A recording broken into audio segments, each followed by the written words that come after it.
प्रयागराज में महाकुंभ का आयोजन हो रहा है और मंगलवार रात को वहां पर एक दुखद घटना हो गई। वहां पे भगदड़ मच जाती है और उसके बाद से सरकार लगातार इस बात की कोशिश कर रही है कि सारी स्थिति जल्द से जल्द सामान्य हो जाए।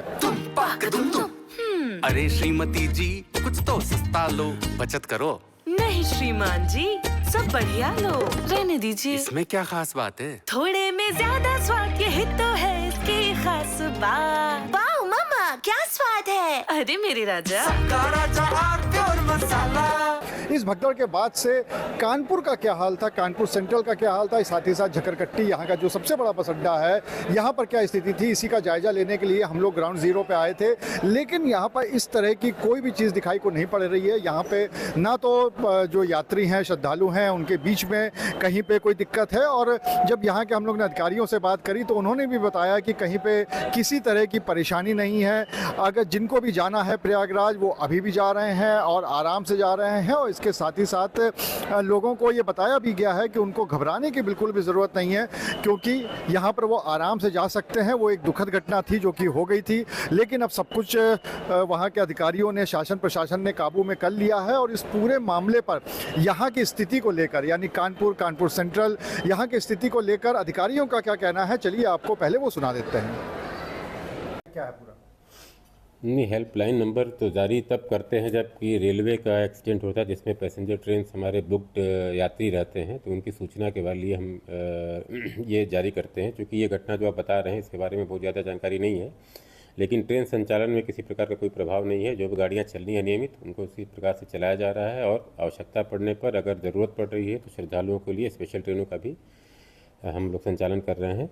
और जो यात्री प्रयागराज से आ रहे हैं उनको भी समुचित माध्यम से वापस हम उनको, अगर उनको आगे जाना है कानपुर से, कहीं इटावा जाना है, आगरा जाना है, दिल्ली जाना है, तो जो गाड़ियाँ नियमित आ रही हैं उसमें उनको सही प्रकार से समायोजित करके उनको भेजा जा रहा है। और अगर संख्या ज़्यादा बढ़ती है, लगता है कि नियमित गाड़ियों में समाहित नहीं हो पा रहे हैं, तो उनको हम लोग स्पेशल ट्रेन के माध्यम से भी आगे की तरफ भेजेंगे। सर, यहाँ से जितने भी यात्री अभी भी जा रहे हैं उनको कहीं कोई दिक्कत नहीं है, सब आराम से जा रहे हैं, किसी तरह की कोई परेशानी नहीं? एकदम हमारा पूरा यही प्रयास है कि जो नियमित यात्री हैं जिन्होंने रिजर्वेशन कराया उनको भी कोई परेशानी ना हो, और जो हमारे श्रद्धालु हैं जो कि यहाँ से केवल स्नान करने के लिए जा रहे हैं, जो अनरिजर्व पैसेंजर्स खास करके हैं, उनको भी कोई परेशानी ना हो। इसी के लिए हम लोग क्राउड पे लगातार नियंत्रण कर रहे हैं सीसीटीवी के माध्यम से, और प्लेटफॉर्म से जो हमारे स्टाफ हैं उनके माध्यम से फ़ोटोज़ लेके बार बार व्हाट्सएप ग्रुप पे।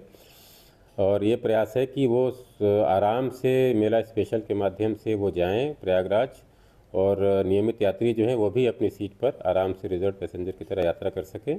और इसी के दृष्टिगत कल हम लोगों ने करीब 18 स्पेशल ट्रेनें यहाँ से केवल कानपुर सेंट्रल से चलाई हैं। और अगर आप 26, 27, 28 3 दिनों का ले तो करीब 37 स्पेशल ट्रेनें कानपुर सेंट्रल मात्र से संचालित की गई हैं, खास करके प्रयागराज डायरेक्शन के लिए और दिल्ली डायरेक्शन के लिए। सर, सुरक्षा के भी किस तरह के इंतजाम किए गए हैं? सुरक्षा के पूरे इंतजाम किए गए हैं। जैसा कि मैंने बताया कि सीसीटीवी से मॉनिटरिंग लगातार हो रही है, और सारे प्लेटफॉर्म्स पे आरपीएफ, जीआरपी और ख़ास करके हमारे टिकट चेकिंग स्टाफ सभी के राउंड द क्लॉक ड्यूटी है। और जो पीक टाइम हमें लगता है कि इस टाइम पे ज़्यादा अगर भीड़ बढ़ेगी तो उसमें आरपीएफ और जीआरपी ने एक क्यूआरटी, क्विक रिस्पांस टीम भी बनाई हुई है। अलग से स्टाफ रहते हैं कि इस ट्रेन अगर आ रही है तो वहाँ पे वो पहुँच के यात्रियों को पहले उतारते हैं सही माध्यम से, उसके बाद से जो यात्री जाने वाले होते हैं उनको वहाँ चढ़ाया जाता है।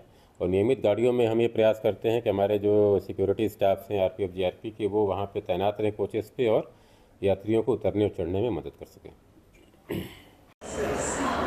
तो जैसा कि अधिकारियों ने बताया कि यहाँ पर सुरक्षा व्यवस्था भी काफ़ी चाक चौबंद करके रखी गई हैं, और उसके साथ ही साथ ये अफवाह है कि कोई ट्रेनें रोक दी गई हैं या यात्रियों को, श्रद्धालुओं को नहीं आने दिया जा रहा है, ऐसा कुछ भी नहीं है। यहाँ पर आराम से लोग आ रहे हैं, यात्री आ रहे हैं, श्रद्धालु आ रहे हैं, और जिनको भी प्रयागराज जाना है वो आराम से यहाँ से जा सकते हैं। लेकिन हाँ, इतनी एडवाइजरी ज़रूर है कि आप बिल्कुल भी भगदड़ ना करें, कहीं पर भी पैनिक क्रिएट ना करें या किसी तरह की अफवाहों पर ध्यान ना दें, बल्कि आपको अगर संगम में स्नान करना है, वहाँ पर जाना है, तो आराम से जाइए।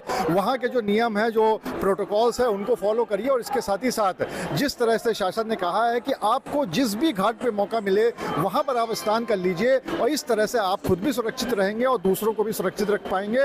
और फिलहाल अगर हम कानपुर की बात करें तो यहाँ पर पैनिक जैसी कोई भी बात नहीं है। अनुराग अग्रवाल, TV9 कानपुर। अरे श्रीमती जी, कुछ तो सस्ता लो, बचत करो।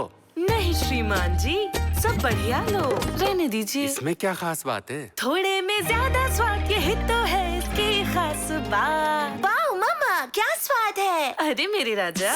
राजा आरती और मसाला।